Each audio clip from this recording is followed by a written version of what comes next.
Assalamualaikum warahmatullahi wabarakatuh. Bismillahirrahmanirrahim. Alhamdulillahilladzi an'amana bi ni'matil iman wal islam. Wa nusalli wa nusallimu ala khairil anam sayyidina Muhammad wa ala alihi wa ashabihi ajmain amma ba'du. Kaifa akhbarukum ayyuhat talabah? La'alakum fi afiyatin. Bitaufiq wan najah. Kembali lagi di perkuliahan kita, yaitu dalam mata kuliah Imla dan Khot. Di sini saya akan melanjutkan pertemuan yang berikutnya, yaitu Ad-Darsus Tsamin atau pelajaran yang ke-8. Silakan disimak video ini baik-baik. Langsung saja pelajaran yang ke-8, yaitu alifu tanwinin nasbi atau alif tanwin ketika i'rab nasab.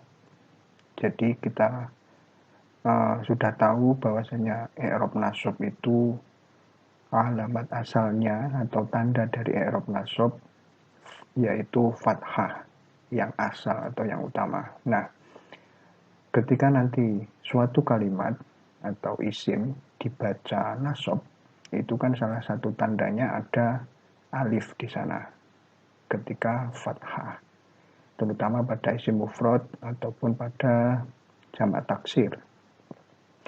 Nah, akan tetapi nanti ada di beberapa kalimat isim itu ada yang menggunakan alif ataupun ada yang tidak menggunakan alif ketika dibaca nasab. Nah, di sini nanti kita akan membahas kaidah tersebut. Kapan alif itu ditambahkan dan kapan tidak ditulis. Langsung saja al-qaidah. Bismillahirrahmanirrahim.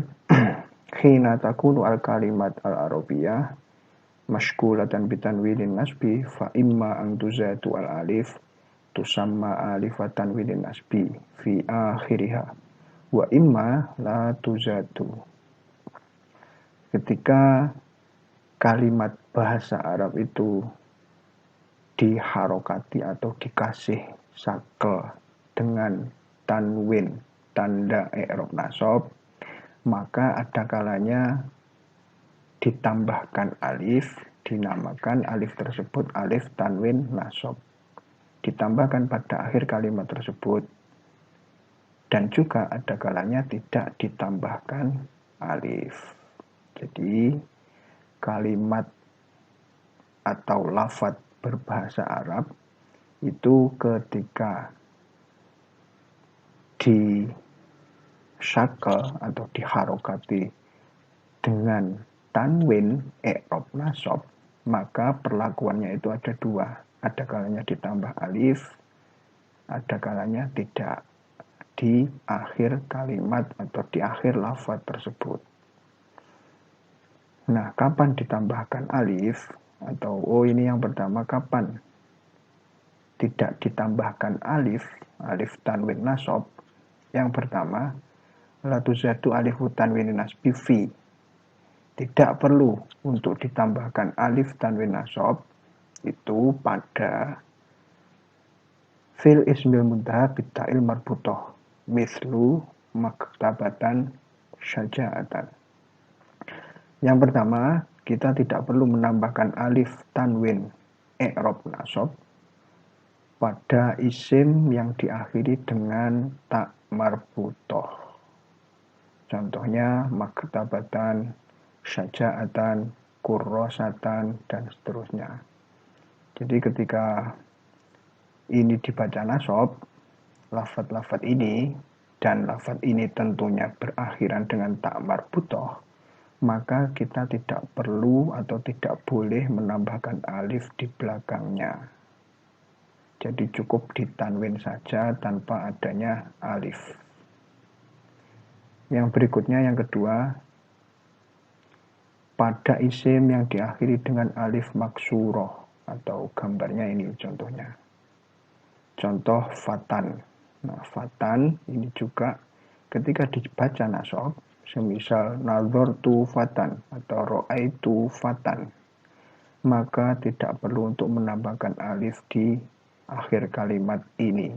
Cukup tanda nasabnya yaitu tanwin, tanpa adanya alif, tanpa ditambahkan alif. Berikutnya, pada isim yang berakhiran hamzah dan sebelumnya itu berupa huruf alif, mislu ma'an, binaan, dan seterusnya. Jadi ma'an ini dan binaan ini tidak perlu kita tambahkan alif tanwin nasab, dikarenakan lafaz ini diakhiri oleh hamzah dan sebelum hamzah itu berupa alif, maka tidak perlu ditambahkan alif tanwin nasab. Yang berikutnya yaitu ketika pada isim yang diakhiri hamzah dan ditulis atau hamzah tersebut di atasnya alif, di atasnya huruf alif. Contoh naba'an. Nah, isim yang diakhiri hamzah dan hamzah tersebut berada di atas alif. Artinya alif yang ada hamzahnya. Hamzahnya itu di atas ya, naba'an itu. Kenapa di atas ya? Karena dia akan dibaca nasab atau fathah, kaidah sebelumnya. Nah, maka ini tidak perlu ditambahkan alif lagi di belakangnya. Ya, jadi saya ulangi atau saya simpulkan bahwasanya kita tidak perlu menambahkan alif tanwin nasab itu pada 4 tempat. Yang pertama, ketika isim tersebut diakhiri ta marbuthah. Yang kedua, isim tersebut diakhiri dengan alif maksurah. Yang ketiga, pada isim yang diakhiri hamzah dan sebelum hamzah itu ada huruf alif. Yang terakhir yaitu pada isim yang diakhiri hamzah dan berada di atas alif. Ini. Berikutnya, kapan kita perlu atau harus menambahkan alif tanwin nasab? Yang pertama, fi mu'dhamil asma' ghairi ma sabaqa dzikruha fil ula. Mislu malakan, kitaban, ruzan, dan seterusnya. Yang pertama, kapan kita harus menambahkan alif tanwin nasab? Yaitu pada sebagian besar kalimat-kalimat isim selain yang telah disebutkan di atas atau yang selain yang telah disebutkan pada bagian pertama tadi. Bagian pertama tadi yang tidak boleh ditambahkan alif, berarti selain keempat ini maka mayoritas kalimat isim itu pasti ketika dibaca nasab akhirnya ditambahkan alif. Ya jelas, contoh malakan. Malakan tidak diakhiri ta marbuthah, bukan diakhiri alif maksurah, bukan diakhiri hamzah yang sebelumnya alif, dan seterusnya. Maka selain dari keempat ini, kalimat isim itu ketika nasab pasti ditandai dengan ditambahkan alif di akhir kalimat tersebut. Yang berikutnya, fil ismil muntaha bi hamzatin qabla harfun sakin mislu juz'an, yaitu pada isim yang diakhiri hamzah dan sebelumnya itu berupa huruf yang disukun atau huruf yang mati. Contohnya juz'an. Kalimat ini diakhiri oleh hamzah dan sebelum hamzah ini dibaca sukun. Huruf za ini kan harfun sakin. Nah, sebelum hamzah ini berupa huruf sakin, huruf yang mati, maka ketika nasab wajib atau harus ditambahkan alif tanwin nasab. Nah, itu. Lebih jelasnya bisa dilihat di contoh ini. Adharu al-jundiyu syaja'atan nadirotan. Ini berakhiran ta marbuthah. Maka tidak perlu penambahan alif. Ra'aitu fatan berakhiran alif maksurah.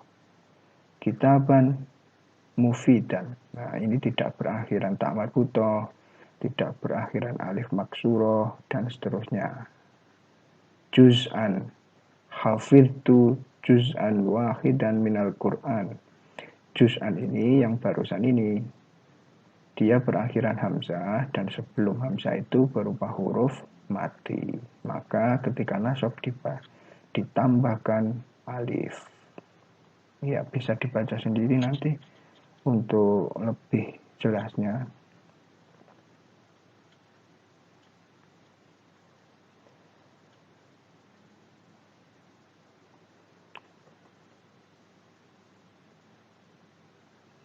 Berikutnya ya, kaidah yang selanjutnya ad-darsu tasik. Nah, pelajaran yang ke-9 yaitu terkait dengan alamatut tarkim. Yang pertama, alamatut tarkim al-ula. Tanda-tanda baca atau tanda-tanda bacaan. Hiya alamatun wudi'at asla al-kitabah yuqsadu biha tashilu fahmin nasri alal qori wa ma'rifati ma yuridhu al-katib mim ma'anin wa afkarin. Yang dimaksud dengan alamatut tarkim atau tanda-tanda baca itu yaitu tanda-tanda yang diberikan atau yang diletakkan pada tengah-tengah penulisan bertujuan atau dimaksudkan untuk memberikan kemudahan dalam memahami teks oleh pembaca. Jadi tujuan dari tanda baca itu yang pertama memberikan kemudahan yang membaca dalam memahami teks. Tujuan yang kedua yaitu untuk memberitahukan sesuatu yang dimaksudkan oleh penulis, baik dari makna-makna yang terkandung di dalam bacaan ataupun gagasan-gagasan pikiran yang disampaikan oleh penulis. Itu merupakan fungsi atau faedah dari alamatut tarkim atau tanda baca. Wa alamatuhu al-ma'lufah hiya, dan tanda-tandanya itu ialah yang pertama al-fasilah atau dalam bahasa Indonesia itu koma. Nomor 2 an-nuqtah, dalam bahasa Indonesianya yaitu titik. Nomor 3 an-nuqtatani, titik 2, al-fasilah al-mangkutoh, titik koma. Ada 4 ya. Berikutnya ini bacaan, silahkan dibaca sendiri. Ini mencontohkan dari tanda-tanda. Tanda-tanda baca itu yang ada koma, ada titik, dan seterusnya. Nanti juga ada tanda seru, tapi yang alamatut tarkim asalnya. Kalau ini kan yang pertama, nanti di bawahnya ada.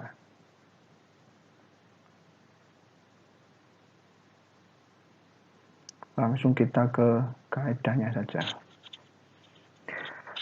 Al-Qaidah an-namrah al-wahidah al-fasilah atau koma. Yakifu al-qori indaha saktatan qasiratan jiddan.